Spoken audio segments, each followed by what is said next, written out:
El final de Depps es un juego de expectativas que Garland maneja a la perfección. La obsesión por Depps es real. El cineasta Alex Garland había vendido una historia de ciencia ficción al canal estadounidense FX, que finalmente se ha emitido por estos lares en HBO, y no quiso que el cambio de medio alterase su forma de trabajar.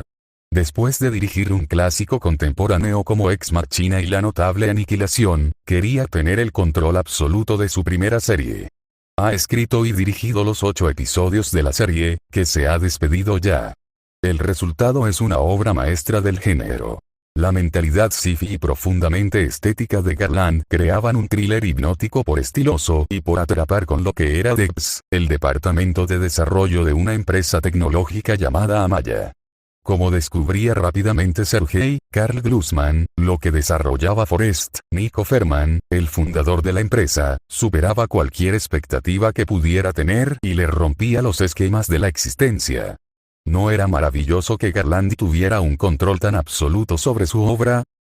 El bosque por el que se accedía a Depps podía interpretarse como el bosque del conocimiento que mencionaban los filósofos y que había que atravesar para llegar a lo sagrado.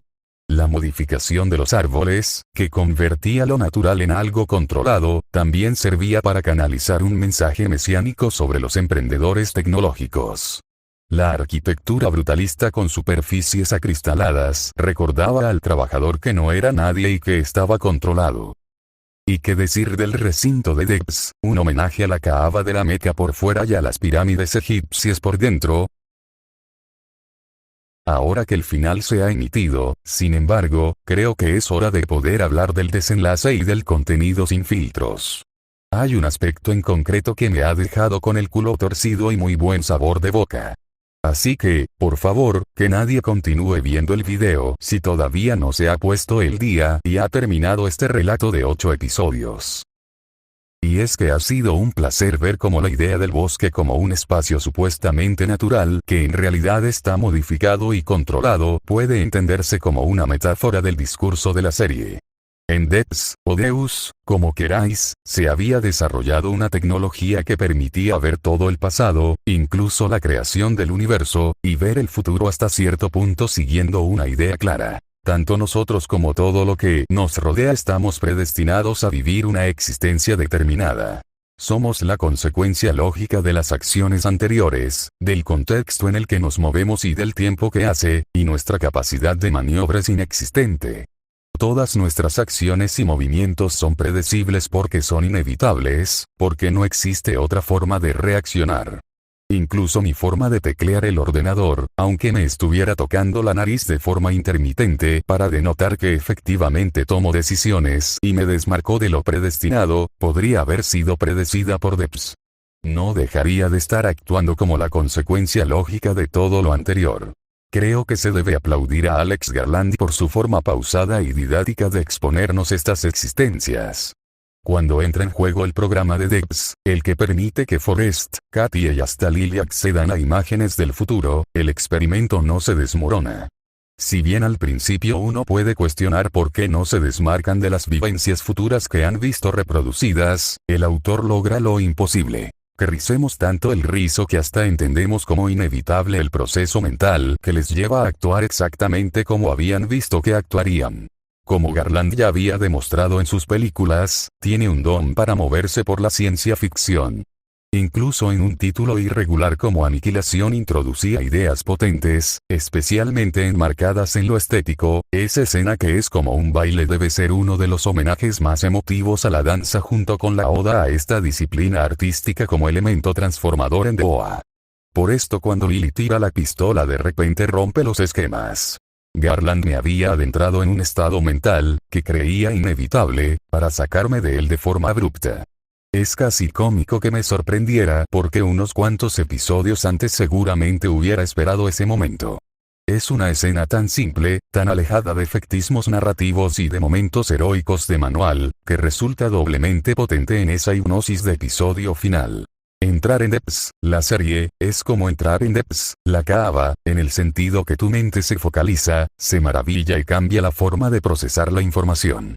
No podía ser casualidad, además, que el elemento disruptivo fuera una pistola. El principio dramático de la pistola de Chekhov dice que si aparece una pistola en un relato tiene que ser utilizada. En Debs ocurre lo contrario. Vemos cómo será utilizada la pistola, literalmente, para que después el personaje no la utilice. El hombre había sido hábil haciendo que mi cerebro esperase ya un comportamiento anticipado. Las interpretaciones que había sacado de los actores se movían en el terreno de lo automatizado, en el caso de Forrest y Katia quizás porque se habían visto actuando y por lo tanto vivían sin sorprenderse y con una actitud conformista, en el de Lily justificándose porque estaba en estado de shock, aunque de forma inconsciente había marcado nuestra forma de percibir cada una de sus acciones, como predeterminadas, como la única consecuencia lógica de todo lo anterior. El instante de la pistola, sin embargo, no es el único que me parece especialmente inspirado.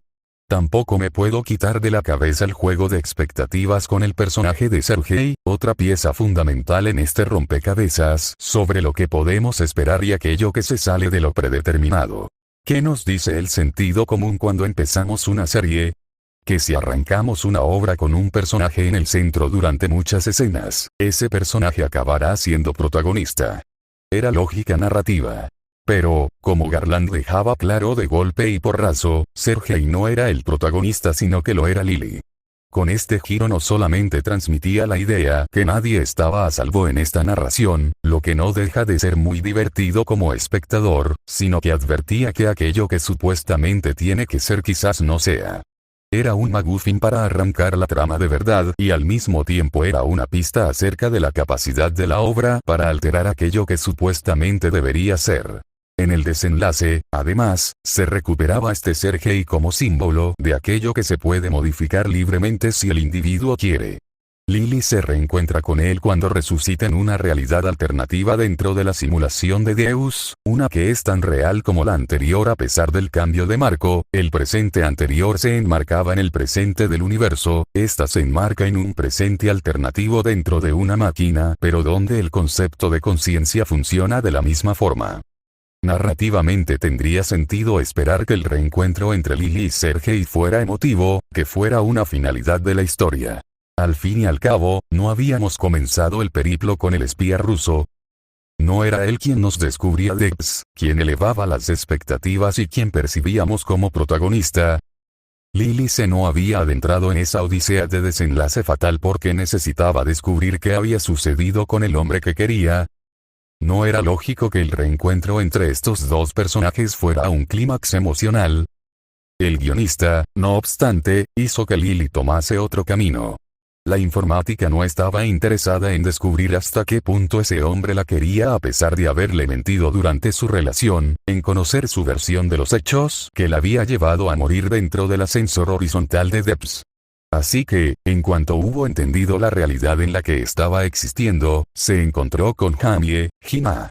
Otra vez Lily tiraba la pistola, ella que era la pecadora original, la dispuesta a desafiar con lo preestablecido. Todos mis respetos al señor Garland, que nos dio lo más parecido a un final feliz, haciendo que su personaje principal hiciera honor a su esencia y aportase una capa más al concepto que manejaba en la serie. El enfrentamiento entre aquellos que está controlado, que es inevitable y que debemos esperar de aquello que finalmente es porque alguien desafía el sistema. Y, bueno, no deja de ser una paradoja que Debs sea una obra sobre la necesidad de romper con lo preestablecido, de defender el libre albedrío porque quizás vivimos más sometidos y controlados de lo que somos capaces de procesar, y Garland consiga su propósito con una concepción artística tan absolutamente controlada y sin margen para la improvisación.